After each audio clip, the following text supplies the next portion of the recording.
ওটাও আমাকে এইভাবে মারছিল, মানে শেখ সাদি মানে পরিমণি বলছে যে মানে আমাকে এইভাবে মারছিল। তার মানে শেখ সাদি ওকে মারছে। হ্যাঁ, হসপিটাল তো গেছে, এটা তো ফেসবুকেই দিছে।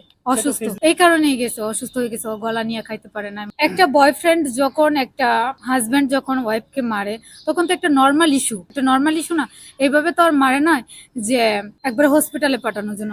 ওর যদি হসপিটালে যাইতে হয়, তাহলে আমাকে যে এতটা মারলো, তাহলে কি ওর কি একটু কমন সেন্স ছিল না যে আমাকে হসপিটালে নিয়ে যেতে হবে? তার মানে কি শেখ সাদি পরিমণির স্বামী? এটাই হইতে পারে, বর্তমান স্বামী হইতে পারে। মানে হ্যাঁ, একসাথে থাকা হচ্ছে, বাসায় আসছে, একসাথে থাকতেছে, যাইতেছে, ঘুরতেছে। মানে পরিমণি শেখ সাদি একই রুমে আছে, একই বিছনায় আছে, একই টেবিলে খাবার খাচ্ছে। তাহলে ওনারা বিয়ে করছে না না করছে সেটা তো আর আমি জানি না। মানে এটাই তো, এখন সবাইকে নিয়ে যদি শোয়া যায়, তো এখন আপনি কাকে ডিপেন্ড করবেন যে স্বামী?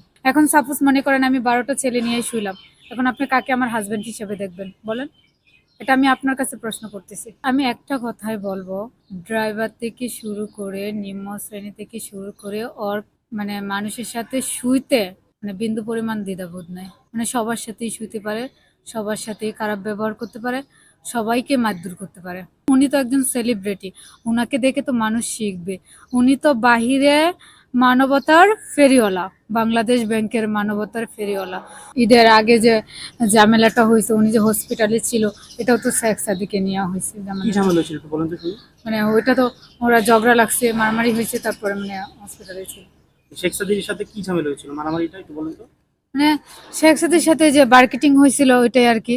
যে মানে পরে উনি হসপিটালে গেছিল, ওই হসপিটালের আইসাই তো ঈদের দিন উনি হসপিটালে গেল, পরের দিনই তো আইসা আমার উপরে মানে এই যে 2 তারিখেই, যখন আমি মানে সেন্সলেস অবস্থায় ছিলাম, একটু একটু মানে উনি তখন আমাকে মাথায় হাত দিয়ে আর বলছিল যে ওই শয়তানটা ওইভাবে আমাকে মারছিল।